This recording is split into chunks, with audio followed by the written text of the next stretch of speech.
يا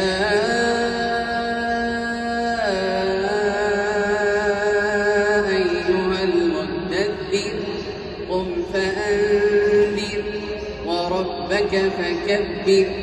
وثيابك فطهر والرجز فاهجر ولا تمنن تستكثر ولربك فاصبر فإذا نقر في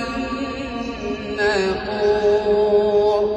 فذلك يومئذ يوم عسير على الكافرين غير يسير ذرني ومن خلقت وحيدا وجعلت له مالا ممدودا وبنين شهودا ومهدت له تمهيدا ثم يطمع أن أزيد كلا إنه كان لآياتنا عنيدا سأرهقه صعودا إنه فكر وقدر فقتل كيف قدر ثم قتل كيف قدر ثم نظر ثم عبس وبسر ثم أدبر واستكبر فقال إن هذا إلا سحر يؤثر إن هذا إلا قول البشر سأصليه سقر وما أدراك ما سقر لا تبقي ولا تذر لواحة للبشر عليها 19 وما جعلنا أصحاب النار إلا ملائكة وما جعلنا عدتهم إلا فتنة للذين كفروا ليستيقن الذين أوتوا الكتاب ويزداد الذين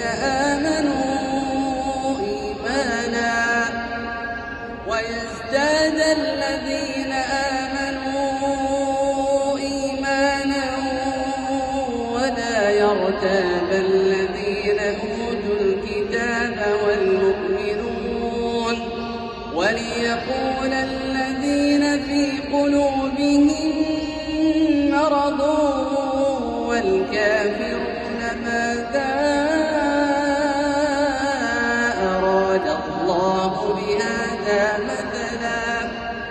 كذلك يضل الله من يشاء ويهدي من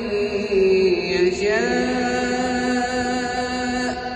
وما يعلم جنود ربك إلا هو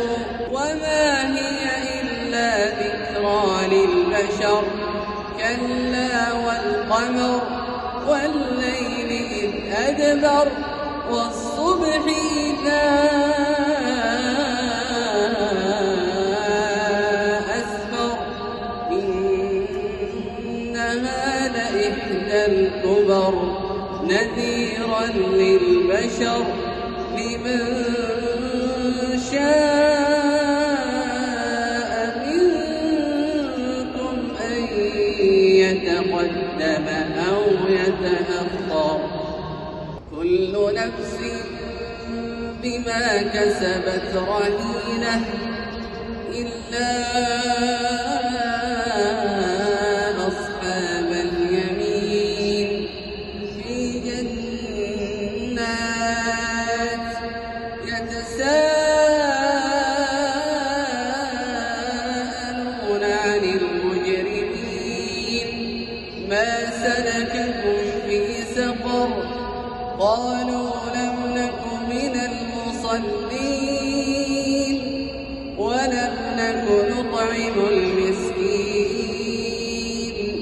وكنا نخوض مع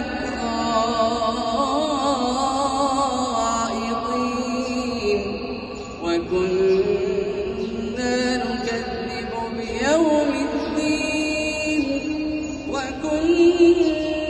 نكذب بيوم الدين حتى أتانا اليقين فما تنفعهم شفاعة الشافعين فما لهم عن التذكرة معرضين كأنهم حمر مستنفرة فرت من قسورة